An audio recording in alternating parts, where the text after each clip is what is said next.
विद्यार्थियों, प्रथम वर्ष कला के विद्यार्थियों के लिए भूगोल में आज हम पढ़ेंगे राजस्थान में जल संसाधन के बारे में। जैसा कि आप जानते हैं, जल संसाधन मानव जीवन के लिए ही नहीं बल्कि अन्य जीव जंतुओं के लिए, वनस्पति के लिए, सभी के लिए बहुत ही जरूरी तत्व है। हमारे राज्य की अगर बात करते हैं तो यहाँ पर जल संसाधनों की दृष्टि से हमारा राज्य बहुत पिछड़ा हुआ है। क्षेत्रफल की दृष्टि से तो ये देश का सबसे बड़ा राज्य है, लेकिन जल संसाधन की मात्रा यहाँ केवल 1.16% ही पाई जाती है। कारण इसके बहुत सारे हैं। बारिश की कमी, बदलते जलवायु परिवर्तन से जल संसाधनों का संकट राज्य के सामने विकराल रूप लेकर आता रहता है। प्रति व्यक्ति जो जल की उपलब्धता है वो भी राजस्थान में बहुत ही कम है। कृषि के क्षेत्र में परिवर्तन होता जा रहा है, शहरीकरण बढ़ता जा रहा है, जीवन शैली बदल रही है, औद्योगिकरण हो रहा है। इस संकट को और ज़्यादा हम इसको बढ़ा रहे हैं। जल संसाधन की जो स्थिति है वो राजस्थान में बहुत अच्छी तो है नहीं। यहाँ पर 2,20,603.74 वर्ग किलोमीटर संभावित भूजल है, ऐसी आकलन किया गया है। इस जल में से 11.94 बिलियन क्यूबिक मीटर की आपूर्ति होती है। राज्य की जो क्षमता है इस जल की 70% उपलब्ध कराने की है और राज्य में 17.88 बिलियन क्यूबिक मीटर जल अंतर्राज्यीय जल समझौतों के तहत मिलता है।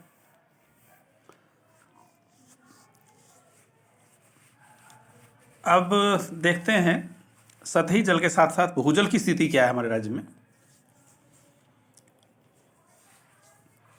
तो भूमिगत जल से राजस्थान में 90% पेयजल और 73% सिंचाई इसके लिए काम चलता है। पिछले 60 सालों से भूमिगत जल का बहुत ज़्यादा दोहन होता रहा है, जिससे इसकी मात्रा में कमी भी होती जा रही है। राज्य में सूखे के सालों में देखें तो भूजल संसाधनों ने राज्य को खाद्यान्नों में आत्मनिर्भर जरूर बना दिया है। अब जनसंख्या की वृद्धि, शहरीकरण, औद्योगिकरण, जीवन शैली में परिवर्तन, इन सबके कारण से पानी का संकट गहराता जा रहा है। इससे प्रति व्यक्ति जल की जो उपलब्धता है वो घटती जा रही है। सुदूर गांवों में देखें तो जल की उपलब्धता बहुत ही कम होती जा रही है। कुएं और बावड़ियों का जो जल स्तर है वो बहुत नीचे चला गया है। इससे जो पेयजल की जो समस्या है वो और भी ज़्यादा खतरनाक होती जा रही है। राज्य में भूजल का दोहन बहुत ज़्यादा होने के कारण से स्थिति खतरनाक हुई है। आंकड़ों को अगर देखें तो स्पष्ट होता है कि 1984 में जहाँ पर भूजल का जो विकास है वो 35% ही था, वह बढ़कर के 2009 में 166% हो गया और 2011 में तो 172% हो गया। यानी भूजल की उपलब्ध मात्रा से ज़्यादा दोहन हो रहा है और प्रदेश डार्क जोन में परिवर्तित होता जा रहा है। और ऐसा कहा जा रहा है कि इस साल यानी 2020 में ये जो विकास भूजल का जो विकास जिसे कहते हैं वो 221.4% हो जाएगा और 2025 में तो ये अनुमान लगाया गया है कि ये बढ़कर 259% हो जाएगा।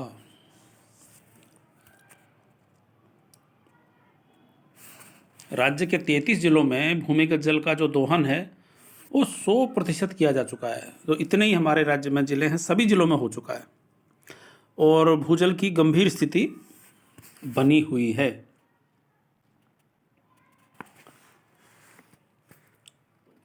विकास खंडों के माध्यम से अगर हम भूमिगत जल की स्थिति को दर्शाएं तो देखिए 1984 में जो सुरक्षित है उन विकास खंडों को देखें तो 203 थे वे, 2011 में घट करके मात्र 25 रह गए और जो अर्ध संकटग्रस्त थे, जहां यानी कि विकास 70 से 90% हुआ था, उनकी संख्या 10 थी उस समय 1984 में। 2011 में बढ़ करके डबल हो गई यानी 20 हो गई। फिर आता है संकटग्रस्त डार्क जोन जिसको कहते हैं, 90 से 100% दोहन कर चुके हैं, जहां पर उन विकास खंडों की संख्या थी 11 है 1984 में, जो 2011 में बढ़कर के हो गई 24, दोगुने से भी ज़्यादा हो गई। इसके बाद आता है अत्यधिक दोहन, 100% से भी ज़्यादा। तो वहाँ ऐसे विकास खंड 1984 में थे केवल 12 और 2011 में इनकी संख्या हो गई 172, 172। राज्य में कुल 243 विकास खंड हैं। इनमें से केवल 10% में, जो लगभग 25 होते हैं, सुरक्षित जल भंडार है। अब तो इनकी संख्या और घट चुकी है, यानी एक बहुत छोटे से कालखंड में ही हम देख रहे हैं कि भूजल का दोहन बहुत तेज़ी से बढ़ा है और लगभग हर जगह पर डार्क जोन हमारे राज्य में बन चुका है। अब जिलेवार अगर हम देखें तो भूजल का दोहन अलवर में सबसे ज़्यादा हुआ है।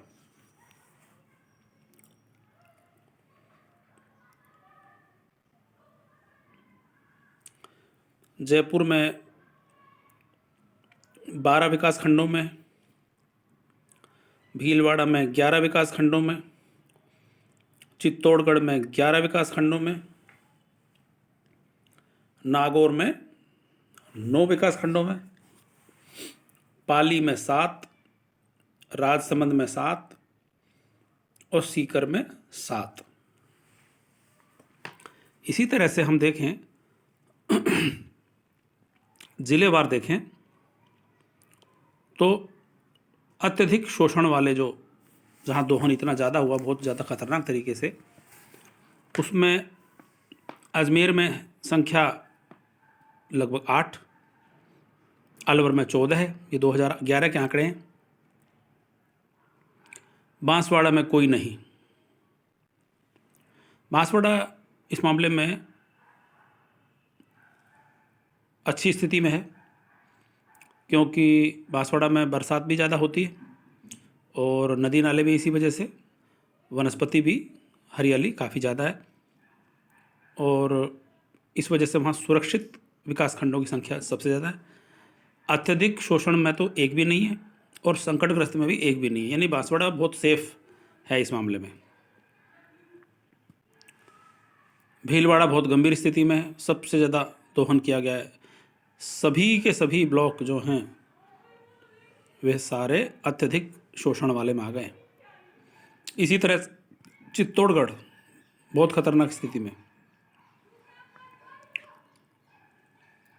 फिर इसी तरह से दौसा, 5 खंड हैं, पांचों के पांचों अत्यधिक शोषण में। जयपुर की स्थिति बहुत खराब है, 13 खंड हैं, 12 खतरनाक स्थिति में बहुत ज़्यादा।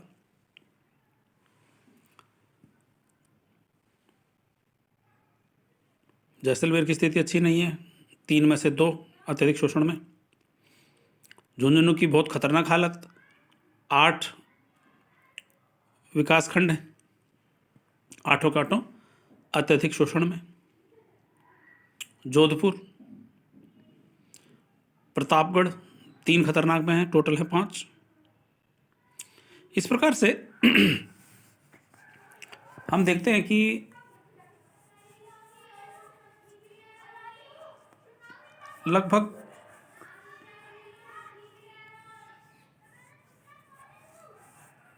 सभी विकास खंडों में दोहन की स्थिति हो रही है और सुरक्षित खंड घटते जा रहे हैं।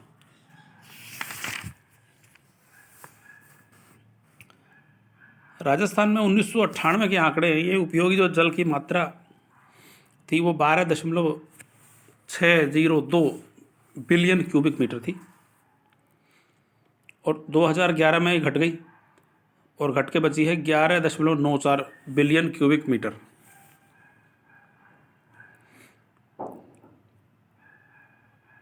और भूजल की जो उपलब्धता है वो 1998 में 10.38 बिलियन क्यूबिक मीटर थी, 2009 में 10.79 बिलियन क्यूबिक मीटर हो गई।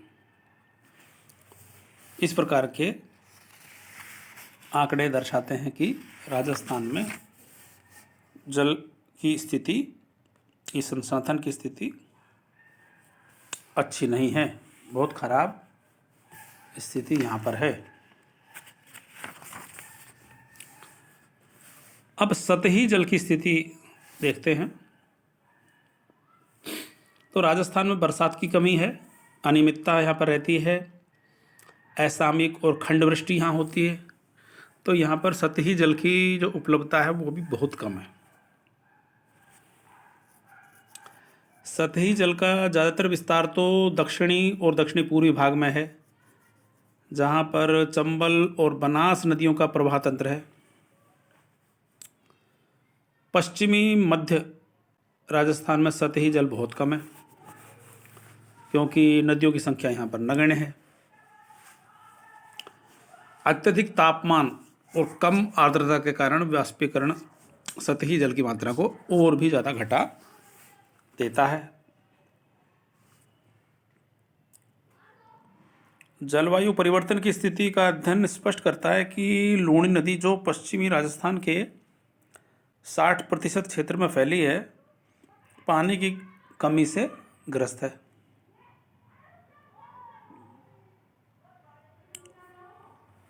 यही हाल माही और साबरमती नदी का भी है। यानी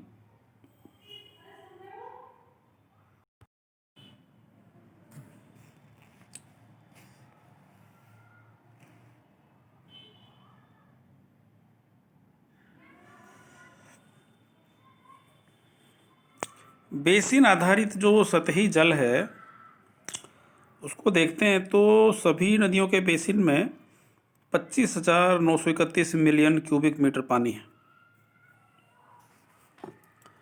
और उनमें से 16.054 मिलियन क्यूबिक मीटर ही काम में आ पाता है। तो डिपेंडेंसी यानी कि निर्भरता बहुत ज़्यादा है। अब केवल पश्चिमी बनास और साबरमती को छोड़े तो सभी बेसिन में स्थिति संकटग्रस्त है, अर्ध संकटग्रस्त है, यानी अच्छी स्थिति नहीं है। नदियों में भी बहुत बुरी स्थिति है। अब बात करते हैं भूजल की गुणवत्ता की।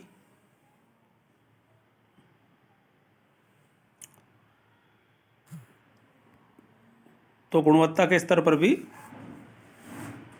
अच्छी स्थिति नहीं मिलेगी, क्योंकि भूजल का दोहन बहुत ज़्यादा हुआ है, भूजल की कमी है, सतही जल की भी कमी है, तो गुणवत्ता नहीं है। सीमा से अधिक दोहन करने के कारण से जल में रासायनिकता के लक्षण भी परिलक्षित होने लग गए हैं। जल में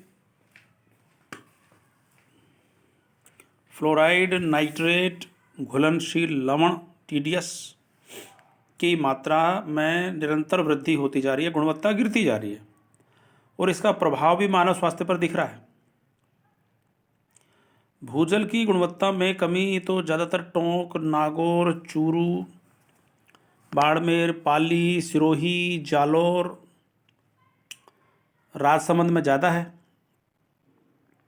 यहाँ फ्लोराइड, नाइट्रेट और टीडीएस की मात्रा निर्धारित सीमा से बहुत ज़्यादा मिलती है। इन जिलों में फ्लोराइड की मात्रा 1.5 ppm से ज़्यादा मिलती है, और चूरू, नागौर और झुंझुनू जिलों में नाइट्रेट की मात्रा 100 ppm तक है। चूरू, बाड़मेर और भरतपुर में टीडीएस की मात्रा 2000 ppm तक है, और भीलवाड़ा, जोधपुर, बारां और जयपुर में लोहे की मात्रा 1 ppm है।